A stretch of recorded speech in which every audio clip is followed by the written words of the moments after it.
a quiz today. I just want you to start out, and this isn't going to be handed in or anything, but just do your best to write down for me, not for me, but at my request. The first thing is the 6 chief parts of the catechism. Not just write them what they are, the heading of it. So the first one, I'll tell there's 6 of them. The first, just so you know, is the 10 Commandments. So I gave you the first one. The 6 chief parts of the 10 Commandments of the Catechism. Let's do the best you can. Oh, that's nice. You see, I added the faith one.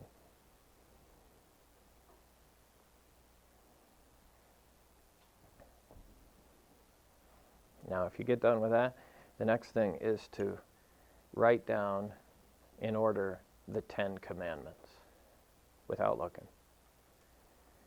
Write down in order the 10 Commandments without looking at it. So my next part of it is the meanings. Are you ready? I'm going to just start giving you a piece of a commandment meaning and then having you write the next word. See if you remember. Now, some of you have never been forced to or been asked to memorize the meanings of the 10 Commandments. And so this will be completely in the dark and you won't be able to answer them. But some of you have and have forgotten. Some of you, it's still fresh in your mind maybe, but do the best you can. Are you ready? So I'm just asking you, don't say it, write it. But the next word, when I stop, will be the answer to this question. Number 3, we should fear, love, and trust in God, blank. Don't say it. We should fear, love, and trust in God, blank. Okay, we should, number 2, we should fear and love God so that we do not curse, swear, use satanic arts, lie, or deceive by his name, but call upon it in every blank. Don't say it. But call upon it in every blank.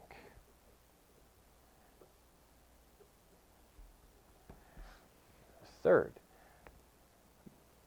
we should fear and love God so that we do not despise preaching and his blank. Don't say it. Just write it. Preaching and his what? Blank.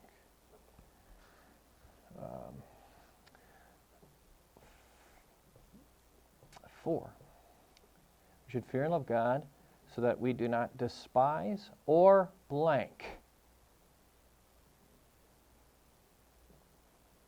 our parents and other authorities, but honor them, serve, and so we do not despise or blank.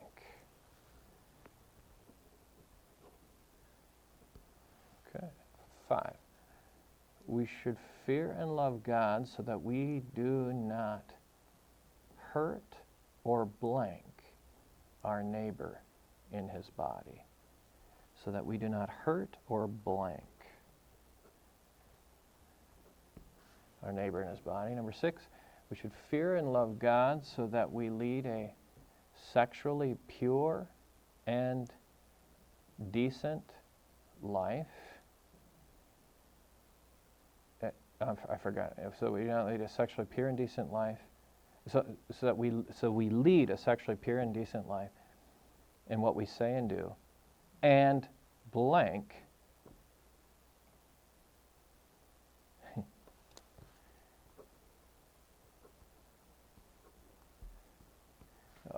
7, we should fear and love God so that we do not blank.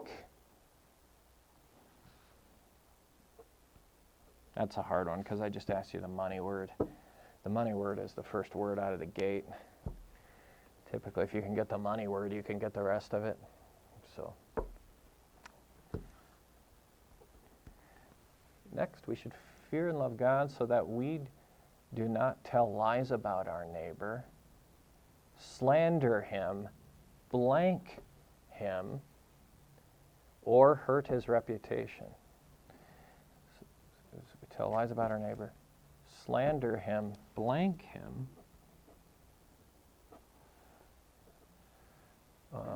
9, we should fear and love God so that, these are the hard ones, so that we do not scheme to get our neighbors blank.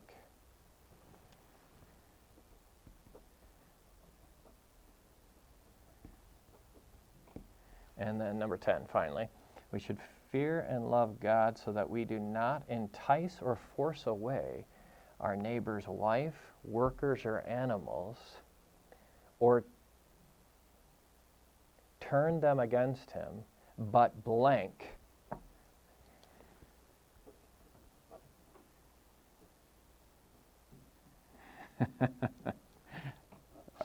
Yeah, okay. Now I'm just asking for your just honest, because these are hard. If you haven't done this in a long time, or you weren't sort of recently forced to do it for confirmation class, then these are going to be challenging. But how'd you do? Was it complete in the dark? Did you get 1 or 2? Was it? How many? Maybe got 1 or 2. Maybe got 1 or 2. Yeah. So these can be tough. Okay, let's go back and get them. First commandment is you shall have no other gods. So you can look back at your 10 commandments listing and check back against it. You shall have no other gods. What does this mean? We should fear, love, and trust in God above all things. Above all things. Second commandment, you shall not misuse the name of the Lord your God, or you might have remembered it as you shall not take the name of the Lord your God in vain. That'd be fine. What does this mean? We should fear and love God so that we do not curse, swear, use satanic arts, or use witchcraft, lie or deceive by his name, but call upon it in every trouble. Pray, praise, and give thanks. Those of you who had an old catechism memory, if I picked a word that's different, then tell me. I have the new explanation. A third commandment is remember the Sabbath day by keeping it holy. What does this mean? We should fear and love God so that we do not despise preaching and his word, but hold it sacred and gladly hear and learn it. Number 4, honor your father and mother. What does this mean? We should fear and love God so that we do not despise our parents and other authorities. Yeah, I always forget that. So the word I left off at blank is the one I always forget. So that we do not despise or what? Blank, our parents and other authorities, but honor them, serve and obey them, love and cherish them. So we do not despise our anger.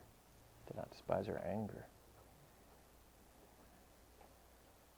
That's why we quote that all the time to the kids. You just made me angry. You're not supposed to do that. You're not supposed to despise or anger me. Stop angering me. Number 5, we should fear and love God so that you shall not murder. We should fear and love God so that we do not hurt or blank. Hurt or what? Hurt or harm. Hurt or harm our neighbor in his body. But help him. Well, I always forget the 5th commandment. What's the 5th? But help and protect him in every physical need. Did I get that? Help and support him in every physical need. Number 6, you shall not commit adultery. Is number 6. We should fear and love God so that we do not, so that we lead a sexually pure and decent life, or so that we lead a chaste and decent life in what we say and do, and blank. Anybody? And husbands and wives love and honor each other. And then the 7th commandment is you shall not steal.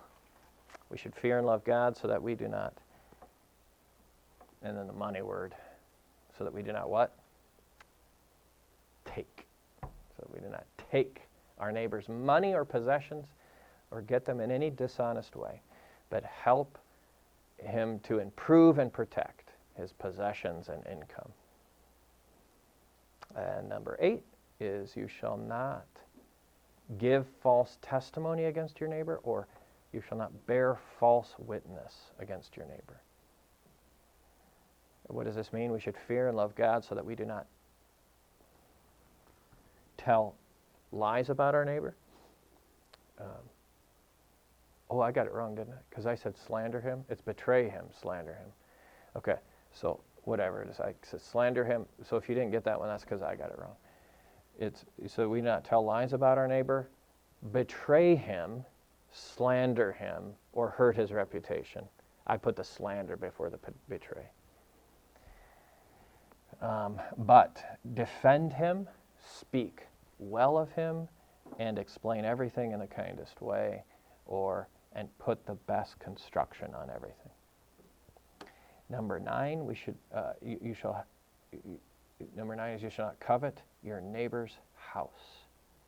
What does this mean? We should fear and love God so that we do not scheme. That's the money word there. That's the tough one. So that we not scheme to get our neighbor's blank. Our neighbor's what? Inheritance. What's going on? Is that on your mind recently? Or so that we not scheme to get our neighbor's inheritance or house,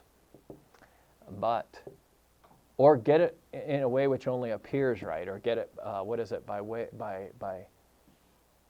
what's the old translation? Get it by show of right, I think. Yeah, get it in a way which only appears right, but help and be of service to him in keeping it, in his inheritance and house. And then finally, 10th, you shall not covet your neighbor's wife or his manservant or maidservant, his ox or donkey, or anything that belongs to your neighbor. And that is, we should fear and love God so that we do not entice or force away our neighbor's wife, workers, or animals, or turn them against him, but blank them to stay and do their duty. But what? Help? No, not quite. Urge, right. But urge them to stay and do their duty. All right. If you want complete cheesiness, the CPH has produced DVDs that sing the catechism. And if you can listen, because some of us need to shut off talk radio and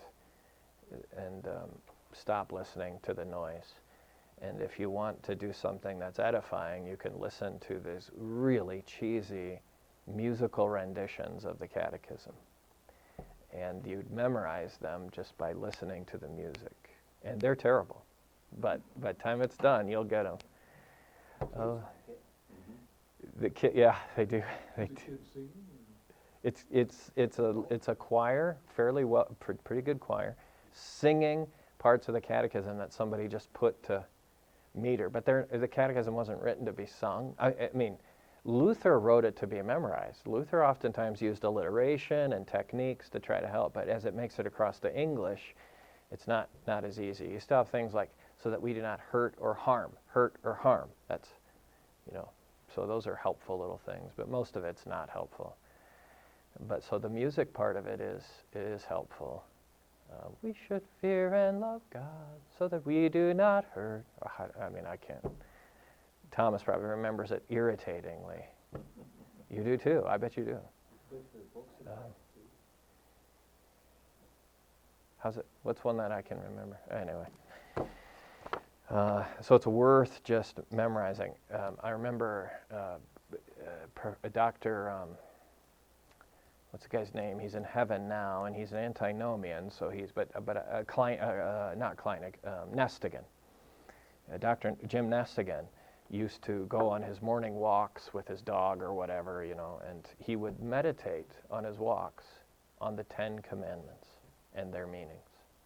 That's what he'd do the whole walk. He'd think for a while about the first and then the second commandment, and he'd use the meanings and chew on them and consider them and think through how he was living. I think that's valuable. Okay, large catechism. And I'm finding it in my edition at page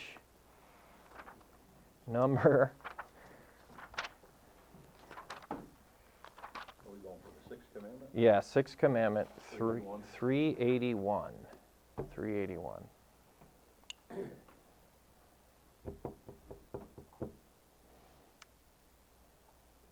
Because we did finish the fifth, right? I think we did. So the Sixth Commandment, you shall not commit adultery. The following commandments are easily understood from the explanation of the preceding commandments, for they are all to show that we must avoid doing any kind of harm to our neighbor, but they're arranged in fine order. You remember we've made note of this before. Luther, in teaching these, cares about the order. They're not arbitrary. The order matters. They're arranged in fine order. In the first place, they talk about our neighbor personally, and then they proceed to talk about the person nearest to him, or the closest possession next after his body, namely his wife.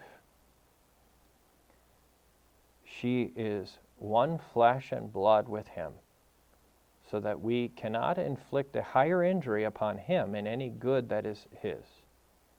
Therefore, it is clearly forbidden here to bring any disgrace upon our neighbor regarding his wife.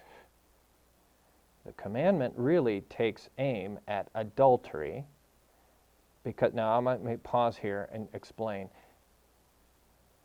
Luther's belief is that this commandment commands chastity. That means sexual purity. So there's a question, and he's going to need to answer it, which is, well, then why doesn't it say you shall be chaste? Why does the Sixth Commandment say you shall not commit adultery instead of you shall not be unchaste? And he explains it here. Here's the reason why a commandment that's meant to command sexual purity, broadly speaking, has narrowed itself down to adultery only. He says here, the commandment really takes aim at adultery because among the Jewish people it was ordained and commanded that everyone must be married. The young were engaged to be married early, and the virgin state was held in small esteem.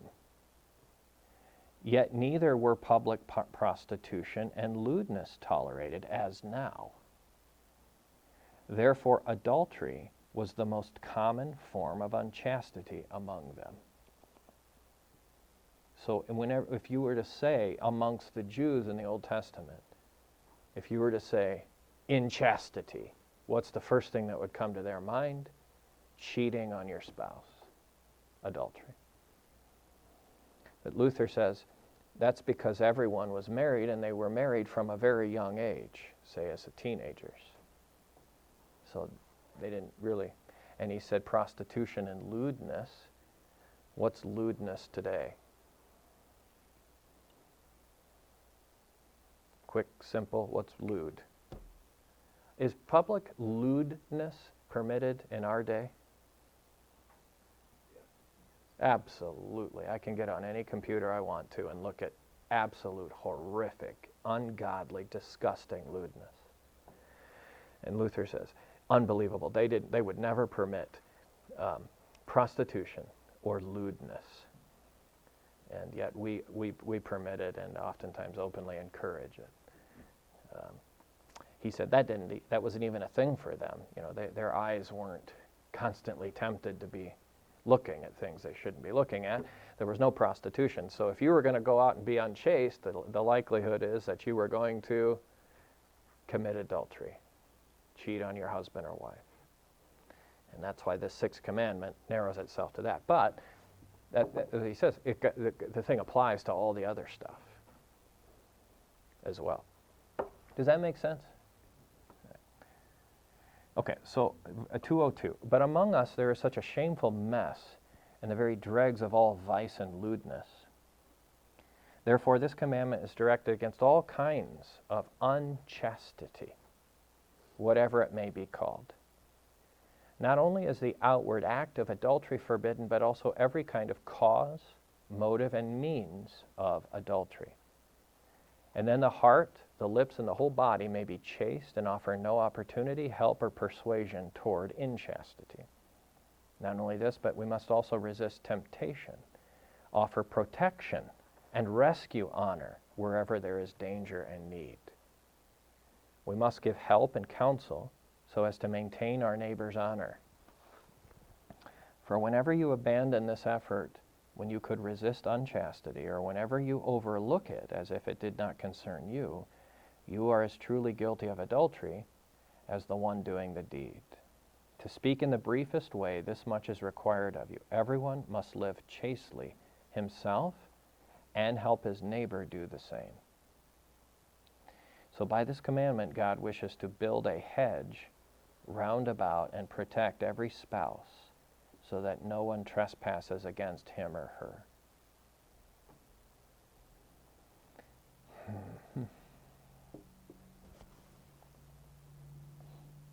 Okay, questions or comments on that so far? Good. All right, but this 206, but this commandment is aimed directly at the state of marriage and gives us an opportunity to speak about it. And so why would he be bringing up marriage under the sixth commandment?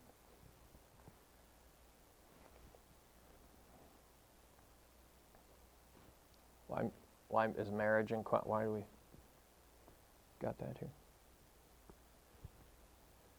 He says it like it's obvious, but this commandment is aimed directly at the state of marriage. So let's talk about marriage. God created Adam and Eve and says, "Go, be fruitful and multiply." That's a glorious thing in the eyes of God. Yeah, that's true. How do you get from "you shall not commit adultery" to, well, we're talking here about marriage, aren't we, and extolling the benefits of marriage? Because the commandments are really given as he even says here, hedges. He used that word there at the bottom. Hedges built around certain good things that God has given. So the good thing he's given here is the gift of marriage, the good thing of marriage. And the commandment is like the fence or the guards around marriage to guard it. So whenever you read about the guards against the gift, you can also have the opportunity to talk about the gift itself, the goodness of it. So that's what's going on here with marriage. So first he says, understand and mark well how gloriously God honors and praises this estate. For by his commandment he both approves and guards it. He has approved it above in the fourth commandment, honor your father and mother.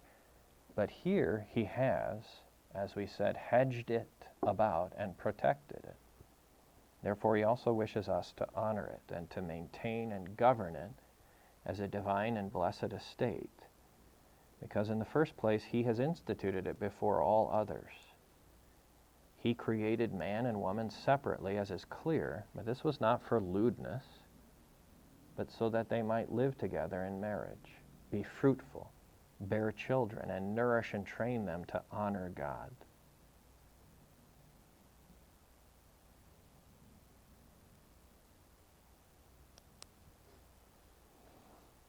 Okay.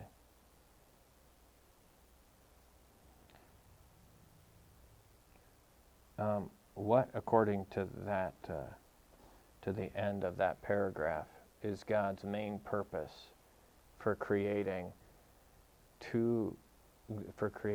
man and woman, two sexes that could then become married with each other? What is his chief purpose there?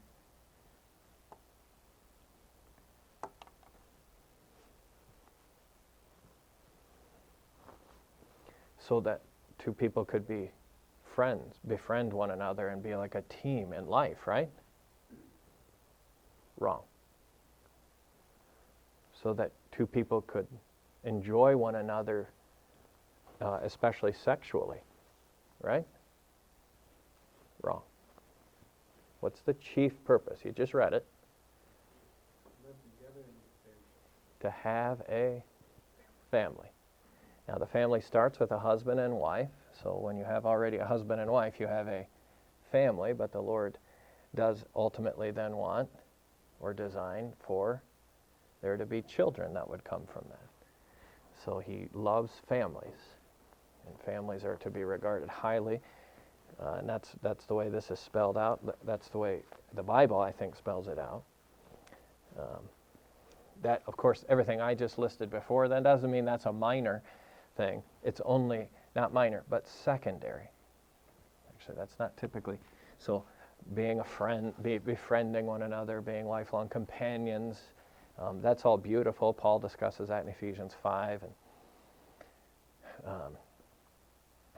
And that's a great benefit when two people either can't have kids or when they're beyond the age of having children. Something like that.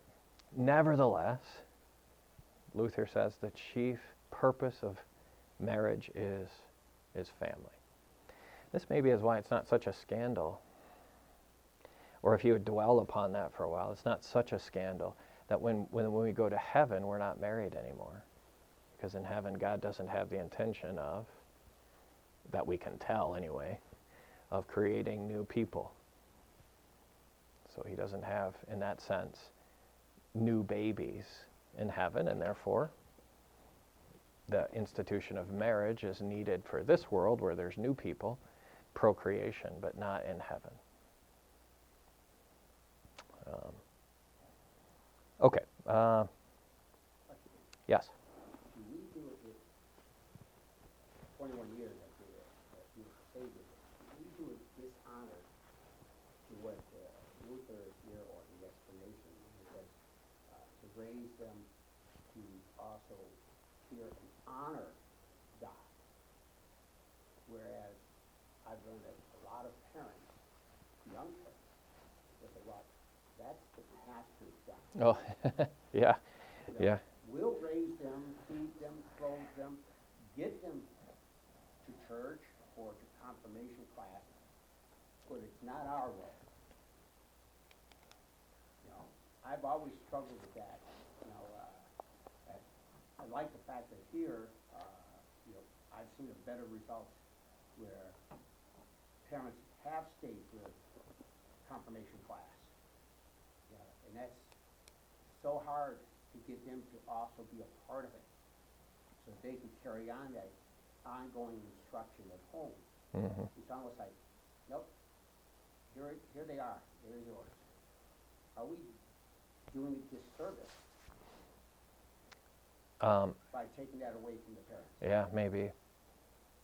Yeah, in certain respects, it was, you had, this is a tough one because you had a whole culture, it's felt like anyways, for a lot of our history, that worked to help form at least moral people. You could expect the commercials, the TV shows, the school teachers, etc., to assist you in sensitizing the kids' conscience. And maybe they're not going to teach them about God and the Bible, which is why you had a lot of people in the 1950s and 60s that have come to us now that are moral people but don't know the Bible. Right? But at least, you know, at least they weren't antagonistic to the church. It didn't, but now they are. Yeah. So, so now the world, and in particular the schools, largely, realistically, is antagonistic to Christ and His church, and teach not morals, but they deliberately teach immorality. And now we're realizing, whoa, before we had a culture around us that helped, and now we have a culture around us from which we need to actually what? Protect the children. We're going to have to like put guardrails around and make sure that they're not exposed. That snuck up on us. So we've got a generation of parents and grandparents right now that are like, whoa, I didn't realize that hit so quick. Yeah, that was happening. And so for my generation, it was easier because we just knew. We knew. I knew what I grew up in, and I knew that was fighting against my Christian faith. And so now I got, like, the kids are going to have to be protected, and so more and more it's becoming obvious, I think. If we don't teach them, nobody else is going to. And yet we fight with them because they let all the immorality in their own homes to that. You know, the movies, even commercials on television. It's an ongoing battle. Yeah, yeah.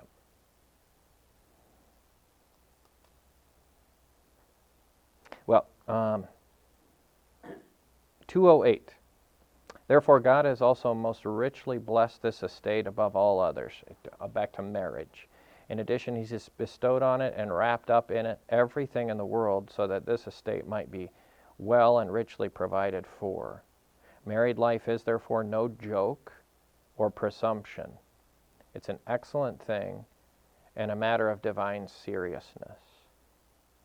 For marriage has the highest importance to God, so that people are raised up who may serve the world and promote the knowledge of God, godly living, and all virtues, to fight against wickedness and the devil.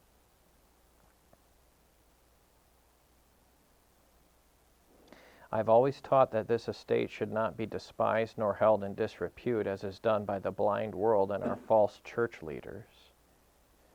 Marriage should be regarded as it is in God's Word, where it's adorned and sanctified. It's not only placed on an equality with other estates, but it comes first and surpasses them all: emperor, princes, bishops, and whoever they please.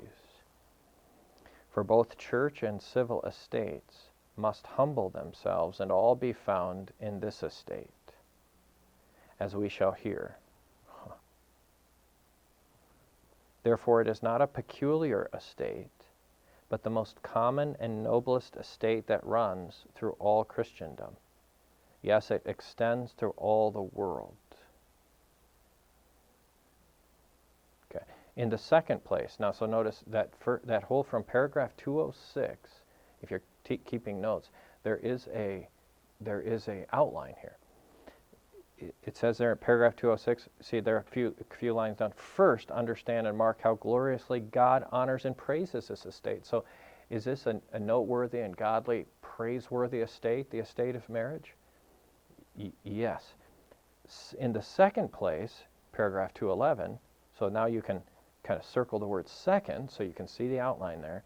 In the second place, you must know also that marriage is not only an honorable, but also a necessary estate. So it's not just very high and good, but it's also so helpful and necessary. And today, by the way, today is marriage held to be a high and honorable estate, a blessed estate? No. No. How so? Give me an example or four. They're not even getting married anymore. Okay. Yeah, so most of what you see, for instance, on TV, used to be, just scale back 40 years ago, most of who you would see on TV were people who are married. Today, most of who you see on TV are people who are single, or if they're committed to anybody at all, they're just shacked up. Right? The jokes that we casually tell to people who are getting married, like what? Ball and chain, enjoy your last night of freedom, well, it's all over now, etc., etc. The jokes are not helpful, and they're, I think, from the devil. I think they're a subtle, sort of demonic kind of, it's a teaching of, I mean, talk to the single people. They'll tell you. At least the single people who are in there. I did, because I spent a whole cruise with like 150 of them. They all desperately long for the estate of marriage, right? That's what they want. And yet we're all telling them all the time as a culture, collectively, you're in the good life, and the married life is the boring, unhappy. We've done studies on this. It's a slam dunk. The studies indicate that the people who are married, even who are in not, as they report, super happy marriages, nevertheless, the people in marriage are generally speaking happier by objective standards than people who are not married. Now, have you ever heard that stat before? I doubt it. It doesn't make it into the news. In fact, I think it's fairly profound that the difference between the married estate and the unmarried estate is quite a difference in relative happiness. And that's, I think, by God's design. I know there's exceptions and things get hard and, well, etc. But generally, that's the case. You know, the ones who really seem to be fighting right now for the marriage is the same sex. They're like, oh, we're married, that's marriage. Isn't that amazing? Yeah, so you're hearing this more than you are the actual true marriage. Yeah. And they got to have their ceremony, Yeah. their mock ceremony. Okay, who was I talking to recently about this? That the devil doesn't ever make up anything new. He just has to ruin whatever God gives.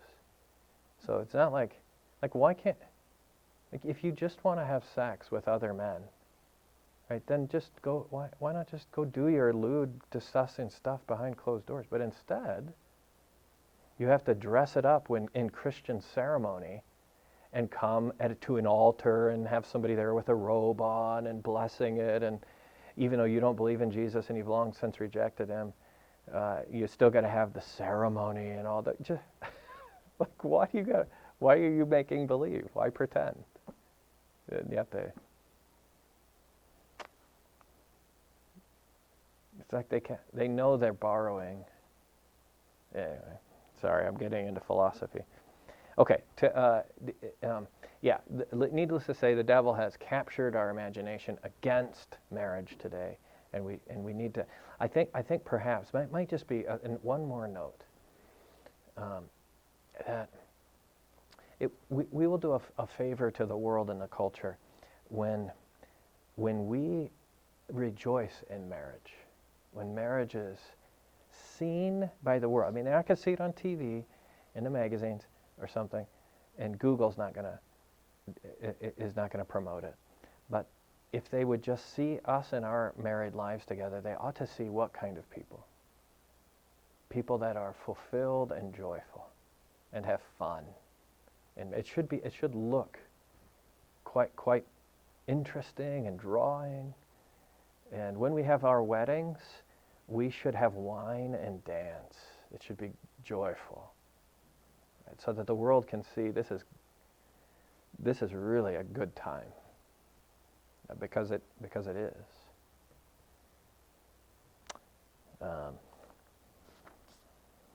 Okay, 2:11.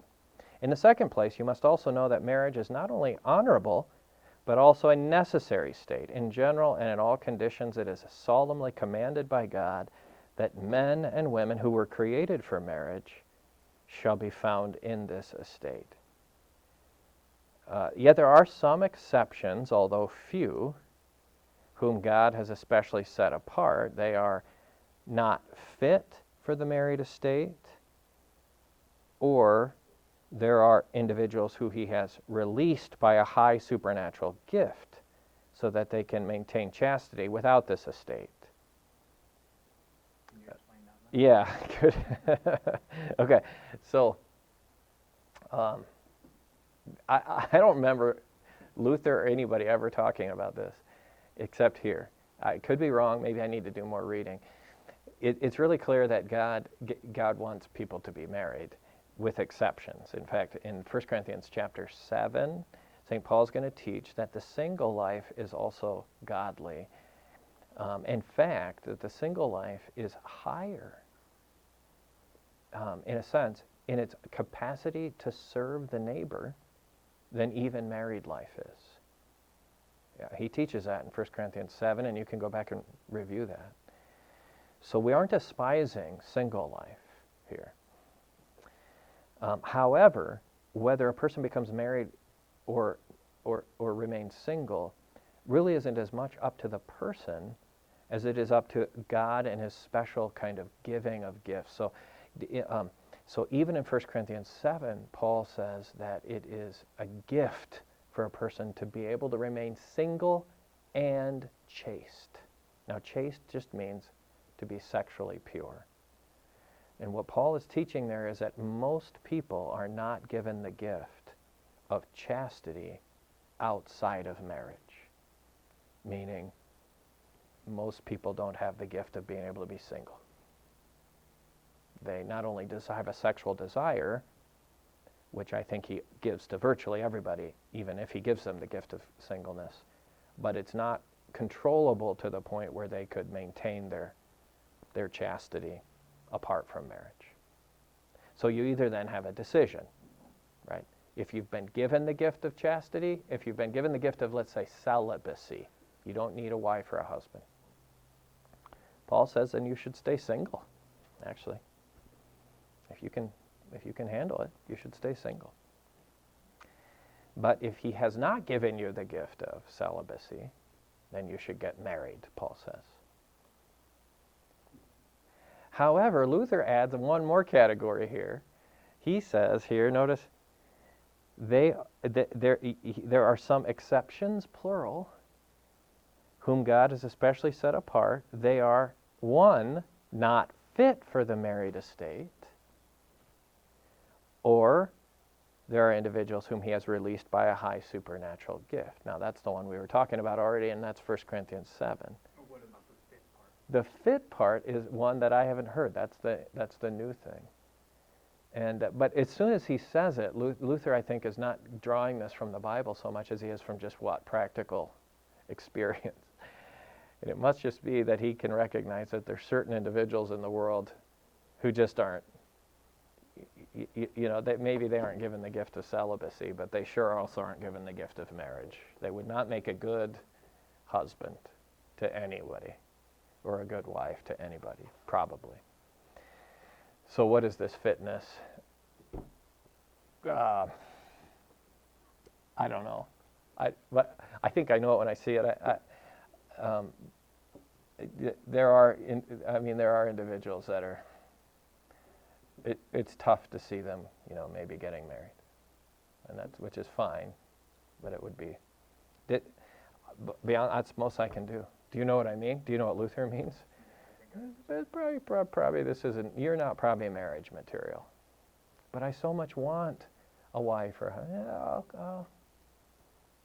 you're still probably not. That kind of thing.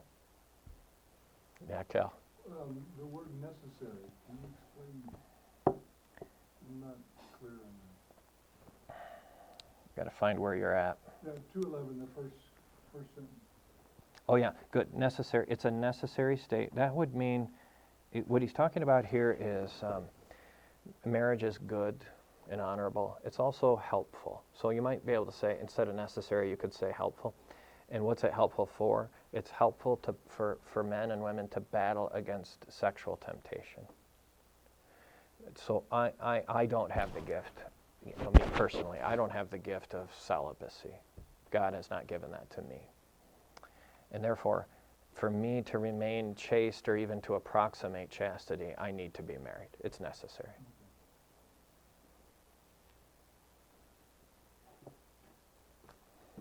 Okay, 2:12. For where nature has its course, since it's given by God, it's not possible to remain chaste without marriage. Well, there you have it. For flesh and blood remain flesh and blood. The natural desire and excitement have their course without delay or hindrance, as everyone sees and feels. In order, therefore, that it may be easier in some degree to avoid inchastity, God has commanded the estate of marriage. In this way, everyone may have his proper portion and be satisfied with it, yet God's grace is also required in order that the heart may be pure. That's good. Okay. So Luther says, he's referring to sexual desire. When in 2:12 he says, where nature has its course, he's referring to what? Sexual impulses and desire. Does that sound sinful here according to Luther? No. God, in fact, he even says, as God has given it. That's actually a God-given. So I'm going to be a little bit careful not to confuse, guys, to confuse sexual desire for the sin of lust. Now, how you draw the line, I don't know. That's for maybe better men than I to draw that line. When has this crossed the line from ordinary desire to sinful desire? But there is a place for ordinary desire which is good and godly. That crosses over into sinful desire, and to avoid that crossing over, the gift of marriage is given to help against it. It doesn't solve the problem, but it helps it. And I know Luther says it doesn't solve the problem because the last line there says, yet God's grace is also required in order that the heart may be pure. So you don't just go get married and then the 6 commandments checked off for you. Anybody who's married knows that. But it is helpful. Okay, 2:13. From this you see how this popish rabble, priests, monks, and nuns, resist God's order and commandment. For they despise and forbid matrimony, and they dare and vow to maintain perpetual chastity. Besides this, they deceive the simple-minded with lying words and appearances, for no one has so little love and desire for chastity as these very people. Because of great sanctity, he's joking here, because of great sanctity, they avoid marriage and either indulge in open and shameless prostitution or secretly do even worse, so that one dare not speak of it. Unfortunately, this has been learned too fully. In short, even though they abstain from the act, their hearts are so full of unchaste thoughts and evil lusts that there is a continual burning and secret suffering, which can be avoided in the married life. And therefore, now let me pause there a second. So maybe just to nail down some terms here. The commandment requires chastity, and that is sexual purity. Chastity can be pursued or is achieved in one of 2 ways here. Either through the gift of celibacy. Now, celibacy means, what's the word that we would use today for this? Abstaining or abstinence. But the old word was celibacy.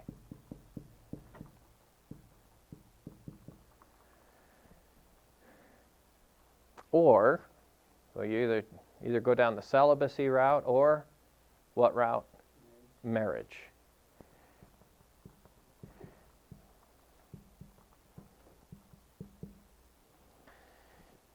And what Luther is now talking about when it comes to the popes and the rabble and the monks and so on is those people. Now, maybe back up a little bit. This is a gift of God, and this is a gift of God. But celibacy is a gift that God doesn't give to many people. A very small percentage of people have the gift of being able to be abstain from sex entirely their whole life and remain still chaste and pure. If he's given the gift of celibacy, that's good, but to most he doesn't, and therefore he gives the gift of marriage. Now, the Catholic Church was forcing people to make vows of celibacy, oftentimes long before a person was even old enough to determine if God had given them the gift of celibacy. Does that make sense? And therefore they're shackled with this vow of celibacy, and then realize, wait a minute, I don't have this gift. I need to be married. But you've taken a vow. So now you can't break your godly vow. And they would live then in that estate, a celibacy, or attempt to live in it unsuccessfully. And that's what he's talking about. It leads to misery, and what else?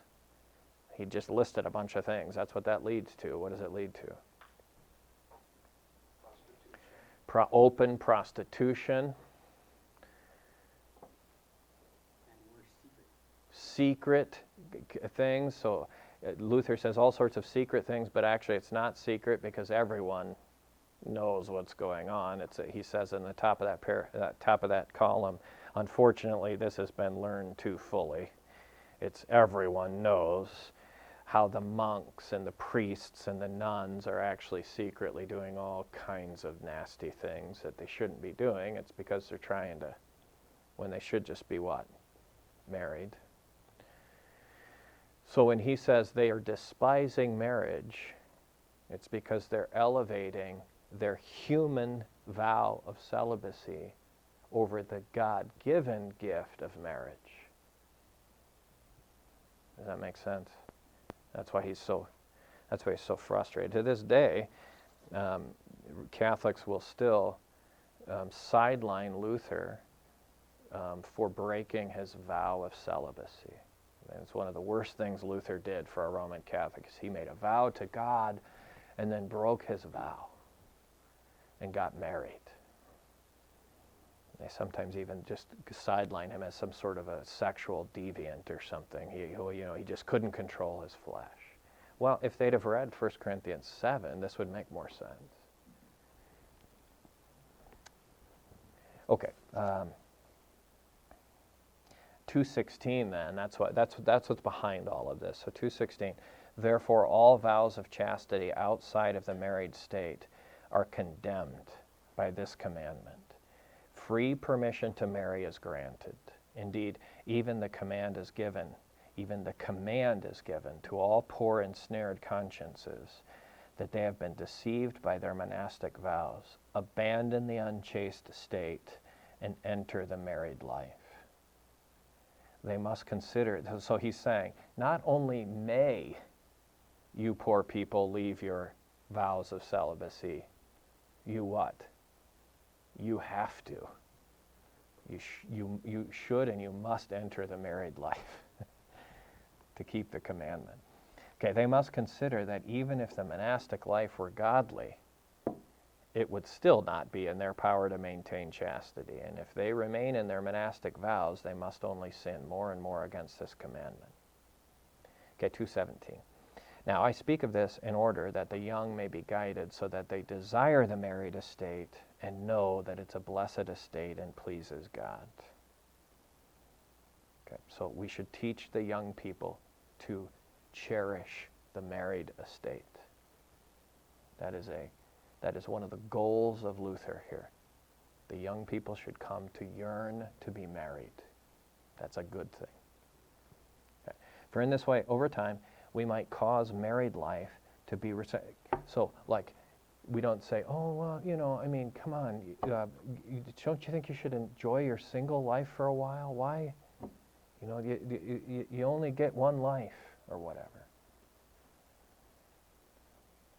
For in this way, over time, we might cause married life to be restored to honor. There might be less of the filthy, loose, disorderly ends that now run riot the world over in open prostitution and other shameful vices arising from disregard for married life. Therefore, it is the duty of parents and the government to see to it that our youth are brought up with discipline and respectability. When they have become mature, parents and government should provide for them to marry in the fear of God and honorably. God would not fail to add his blessing and grace so that people would have joy and happiness from marriage.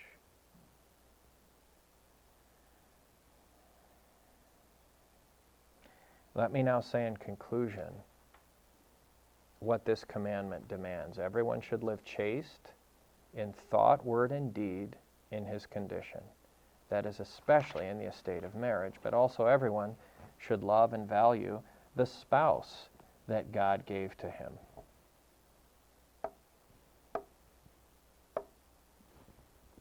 Cal, what translation are you? I'm sorry, it doesn't matter. Spouse is fine. I almost surely Luther's not using the word spouse.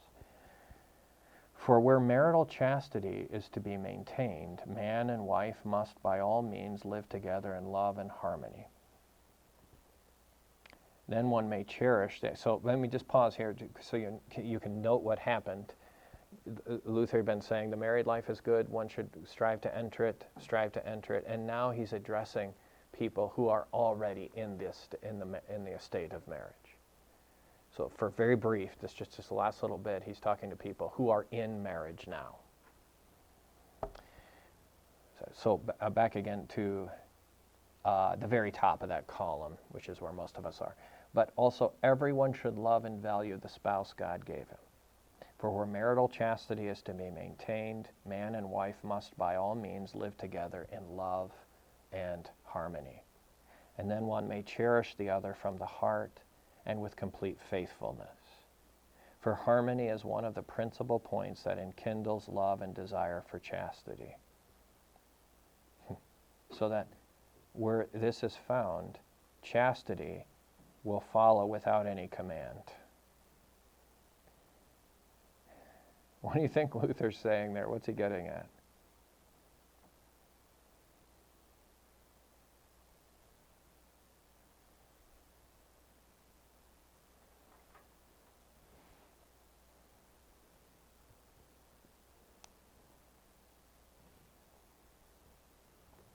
If you have harmony, you don't have a roaming eye. Yeah. Right, if you want to... Trust.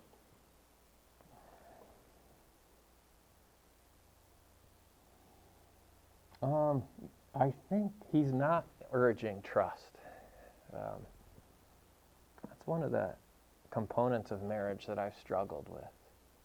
Not personally, that's not what I'm talking about, but with the assertion that husbands and wives should trust each other. I'm not sure that's true. The commandment says that husbands and wives should love and honor each other. Love is what you should have. We trust in God. We don't trust in humans. And I say that because sometimes, every so often, I'll get a couple that comes through my office.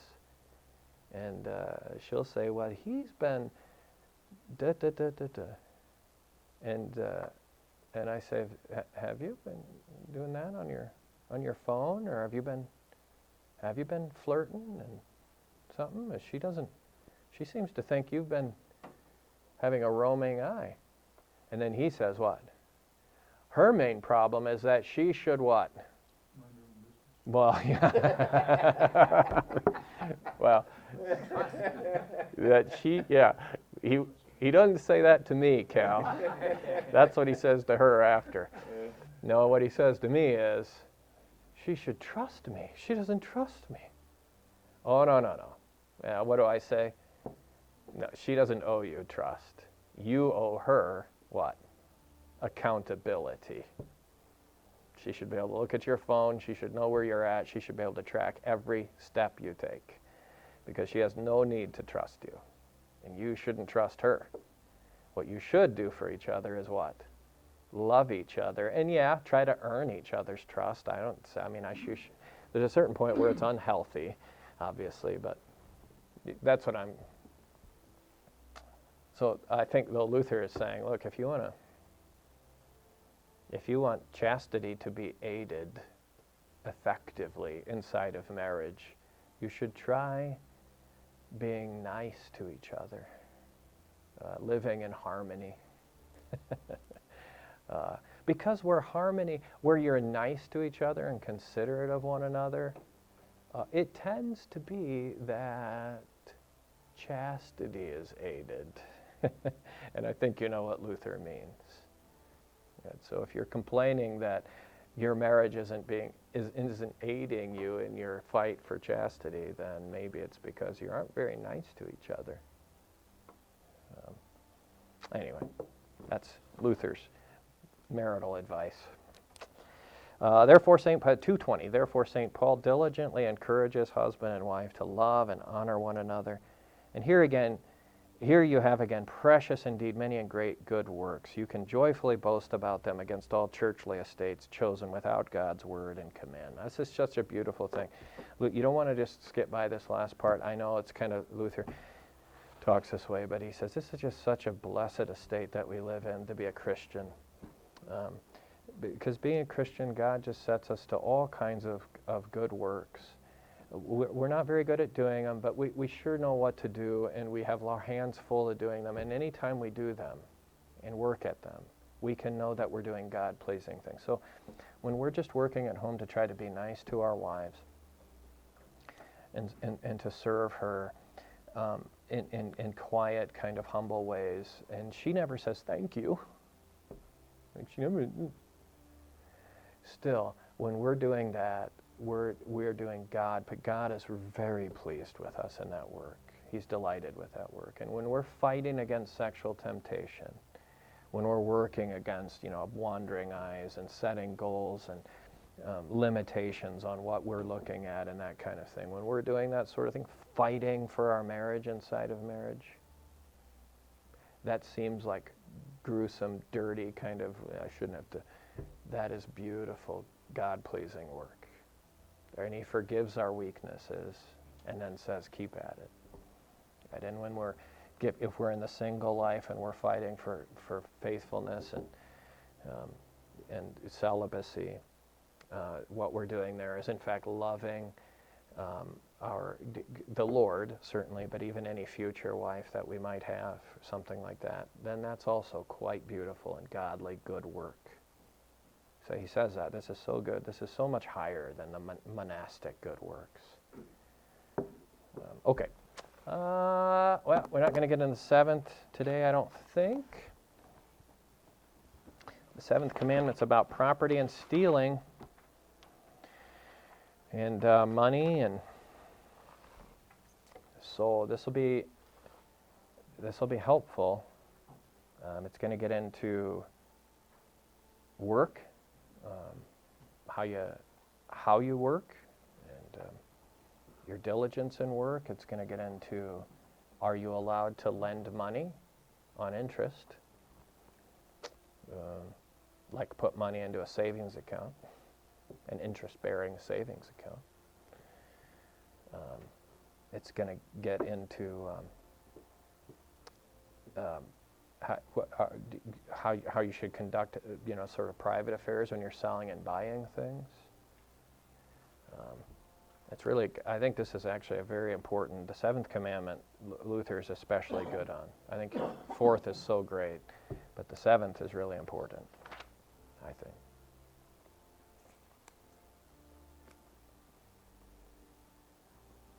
Okay, any questions, comments before we break and head out? Pastor, I got one for you. Sure. Paragraph 218 talks about the government's responsibility Ah. also. Yeah, that's great. The church recognizes civil marriages, correct? Yes. Yeah. So when the government recognizes common law marriages, what does the church say about that? Okay, let's go back 30 years, and we'll talk about today, but first can I rewind 30 years? Let's say 40. Say rewind 40 years. Generally, the government at that time was able to be trusted, generally, with the estate of marriage. They were issuing marriage licenses only for two people, and those two people had to be a man or a woman. Until 10 years ago, even the most hardcore left-wing people who wouldn't have otherwise agreed it were on the record as saying, I'm not for homosexual marriage. Like President Obama, he's changed his tune now, so has Hillary Clinton, and I don't even know where Trump would be, frankly. But they're all on the record as saying, we're against gay marriage. We think marriage should only be a man or a woman. Now, they would all be, completely scandalized if they were to say that today, 10 years later. Just 10 years ago, they were saying that. But if you go 40 years ago, the government could be trusted with marriage. And that being the case, when they said, you're de facto married. If you're living together, you're presenting yourself as being married. We're not going to let you out from the responsibilities of marriage just because you don't take each other's name and make your promises. So stop messing around, stop living together, you're married. And she has all rights to your stuff and vice versa. And that was actually good. So I'm pro common law marriage. If I was in the government, I would have common law marriage. And then when that common law marriage happened, and the government said, yeah, that these two people are married, then we would honor that. Now we think that we should be attended with the Lord's prayers, and they should make their promises and so on. But if the government says they're married, then they're married. On the other hand, fast forward to today, and the government has largely, not completely, but largely forfeited their moral authority to marry people. When we're getting to, this is more and more difficult now, because the same marriage certificate that they come to that marries, a man and a woman together, also can marry spouse 1 and spouse 2. Like now when I sign my marriage certificates, it's spouse 1 and spouse 2. And how long before it's going to be spouse 1, 2, 3, 4, however many, fill in the blank. And so I don't know how much longer we're going to be able to keep up with this. But we're still there, basically. If the right-hand kingdom of God is marrying people, we're still honoring that. Although Pastor and I have talked about making exceptions before. We've had people come to us and say, I think I'm so grossed out by the government's definition of marriage these days that I'm not going to go by that. Can I just get married at the church, make my sacred promises before God, get a marriage certificate at church, and then be married that way without having to? And we're at the point where we're saying, okay, I can honor that. But you should still go get the certificate probably, I don't know. But now, did that answer your question? I'm not sure it did. Reasonably well. I mean, there's still some question on what the church will do, because we were talking about, the church will they have a position on homosexual marriages, marriage between woman and woman. The government doesn't recognize that. They obviously say, yeah, they're married. Yeah, right. But the church has to take the position. Yeah. You have to say right up front that that's not part of it. You can't deny what the Lord said about the left kingdom when our government says that they're married. Yeah, right. But what you're doing is making exceptions. And I don't know if the Lord makes exceptions. He does not. Yeah. No, he does not. God marries people. The government doesn't marry people. The church doesn't marry people. God does. What God has joined together, let not man put asunder. The question here is, through whom does he perform the joining? And traditionally, it's been through the kingdom of the left hand or the government. And we could trust them to do that reasonably well, and they should. And Luther says they should do that. Right? But what happens when they're bad at it, or they're immoral or wicked at it? Well, then God still joins people together. But I guess we're going to have to take that over for a little bit until the government gets its act together. You see what I'm saying? But we don't ever say, well, since the government said that those 4 people are married together, or that animal and person are married, or those 2 men are married. I mean, the government doesn't just get to make stuff up. God marries people. And if they want to say things that are wrong, then we're not going to honor that. That's a really great question, and it's in a challenging subject that Lutheran churches have not had to deal with ever, because no governments have been as wicked. I shouldn't say it that way. Have been as wicked in regard to marriage as our present one ever. We are in totally uncharted territory. There's been a lot of... You've got to be firm, too. Yeah. Our elders know this, and if they don't, then they do now. We're on the record at Mount Zion by resolution as declaring that we do not honor gay marriage. We won't perform them when we do not acknowledge it. So. Okay.